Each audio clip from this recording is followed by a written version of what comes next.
Welcome back to Block Bank, where our diamond dealers are searching for the next builder and redstoners and help them in their ambitions. Let's meet our diamond dealers. First, we've got Space Caserton, said to have 3 diamond block beacons and own the largest shop on this side of Minecraft.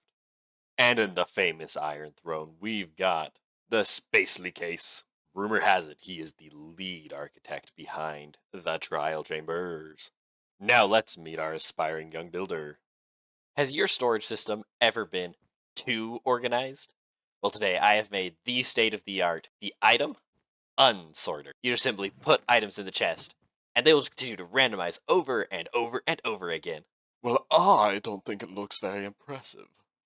Well, this is just a prototype. The real one is too big to fit in this room.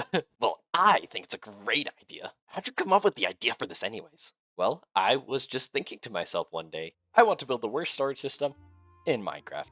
I want to make a storage system that is constantly randomizing your items instead of sorting them, because I think it'd be funny.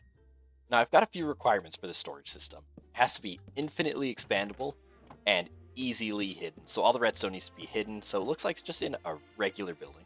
So here is attempt number 1. Initially, I was thinking if you put a minecart here, that I can have it infinitely expandable, go as far as I need it to, and it'll just grab items evenly. Up here, have it unloading into this dispenser dropper here, which will then spit out items at random, back into the minecart, and it'll cycle back through. Seems simple enough, but it can never be that simple, can it? The first issue I noticed with this is the dropper isn't actually randomizing the items because they come out, they get emptied, and it's just emptying just as fast as they're coming in. So it's always emptying the same items in the same order. The other problem I noticed is some of the larger chests, like this one that I filled just full of lots of stuff, if you increase the tick speed, it's really easy to tell that it's not fully emptying, just these first few items are cycling. And if you pay attention, you'll notice they're cycling in the exact same way. It's really easy to see if I speed it up again with this chest. We're getting the same 2 or 3 items here. Sometimes they're in a bit of a different order. Why? Take care of important business. Overall, it just doesn't work. This is attempt number 2. It didn't work. Finally, with attempt number 3, I was getting somewhere. I want this to be fully expandable, so I decided to start with just a cross-section of it, and just build it from there.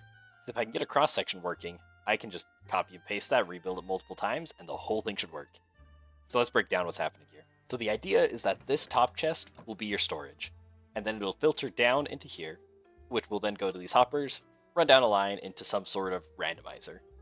But first, got to get this hopper activating and deactivating, because you don't want items always leaving the system. So that's where we started with this. For activating a chest and telling you when to drain, decide to go with a copper bulb, since you can just toggle them on and off. When it's turned on, that means the hopper is inactive. We get a switch, we can toggle that, and suddenly it'll unlock that hopper, and items will begin to flow. Toggle it again. Oh, wait, it didn't toggle. There we go. And items stop flowing. Perfect. Now here is where things start getting complicated. When this is on, want it to fully drain the chest before shutting off and moving on to the next line of chests. So the way this is achieved is with an AND gate. Basically, as long as one of these two is active, this copper bulb won't be extended. In other words, as long as there's items in the chest and the bulb is inactive, meaning that it's currently running. Now, all we want these copper bulbs to do when they extend is to just send a signal downward. It'll move down, get a signal, move this down, and then just send this signal straight way back to this copper bulb, toggling it back off again. If we run it, we can test it. So we turn off the copper bulb, that turns it on. This will start draining. Once this runs out, it should switch that, triggering that, toggling it back on again. And now if we throw more items inside, they're not draining. That is exactly what we want. Now, it took me a long time to figure out how to send a signal to the next... What is going on here? Now, it works great with just this one layer, but when we start adding other layers, I need to figure out how to send a pulse to tell this one, when it's done, to start emptying this next one in line that we're going to add. Now, I'm really proud of this way that I figured out to do this. I decided to use droppers. So when these droppers have an item in them, the comparator will pick it up, causing the observers to fire and toggling the copper bulb. So if we throw an item in here, we'll just throw a single dark oak button. We'll see that'll toggle on, There's no item, so it'll instantly go to the next one. And you hear a click. There it goes.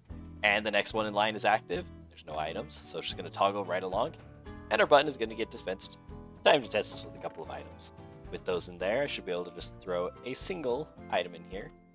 That'll activate. Okay, so it'll be draining now. Items are draining. Once it's done, it should get rid of this pulse here, activate the reset cycle. It'll cycle one more time. Hear the click. There it goes. And this one should be inactive, meaning it's running. And items, when they drain, should go out. And oh, there goes our log. And everything resets. Perfect. This is working so well. After adding a few more layers just for fun, it's time to take this item when it gets spit out instead of just ending up on the floor, to cycle it back to the beginning dropper. So once the end finishes, it just restarts the cycle. The first thing that comes to mind is to just add water. Just a nice water stream that'll just cycle it down around and back up into the other dropper. We throw an item in here. We'll just throw this pressure plate. Oop. Goes across. And let's see if it goes into here. It is in there, which will immediately activate this, starting this first one, and the item should just continue to cycle around. Let's see. Move to here. Okay, on to the next one. On to the next one. Once it gets to the end, it should cycle back around to the first. Let's see it, let's see it. Maybe. Item's got to get around.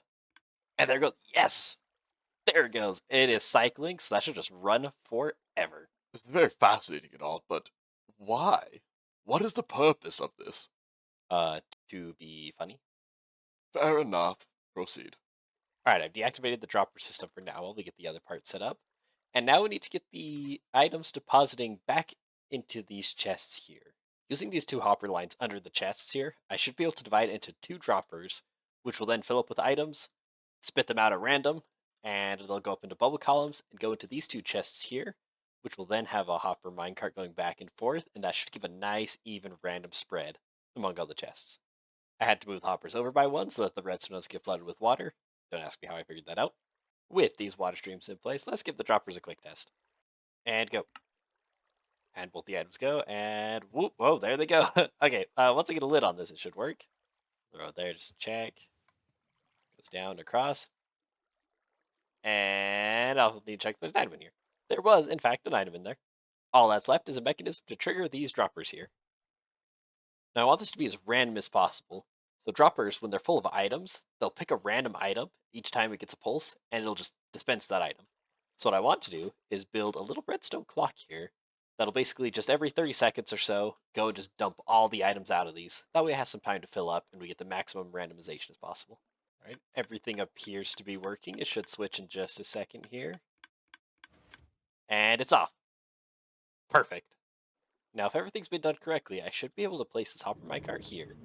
Fill these chests full of items. Observers, chests, pressure plate, torches, hoppers, and comparators.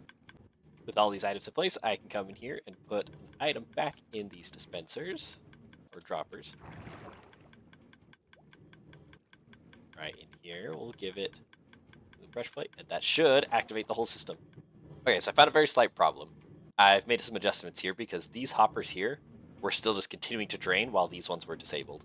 So what I've done here is I've added another hopper track beneath, and then I'm disabling this one on this right side and this one on the left. The reason for this hopper track down here is because when a chest here is disabled, it was blocking the previous chest before it from draining it all. So I added the second hopper line. That way these two hopper lines can go all the way into these two dispensers, and everything is good and happy. Now it's time to run this thing with a whole lot of items. The first chest, I'll throw a bunch of wood. Second chest, a bunch of wool. Third chest, levers, hoppers, redstone torches, and copper bulbs. Now I'm just going to let this run for a while and see what happens. I fixed the torch. Okay, I found another issue. Sometimes these chests get full, and these will still have stuff to empty, so it gets blocked. So the way to fix this is just have some empty items. I'm sure someone much smarter than me could figure it out, but my brain is frankly quite fried. With just a few open spots in the chest, should never run into this problem. Alright, after I fix those issues, I've let this run for quite a while now, and the items are nice and shuffled. This one's emptied recently, this one is emptying, and yeah, all of these chests have just completely randomized. I need to build one of these for somebody, just to see their reaction. That was an interesting story.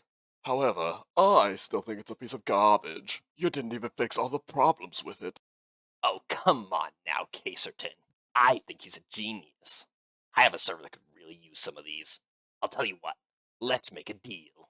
And that's all for today's Block Bank. Come back next time to see who else will have their Minecraft dreams made true.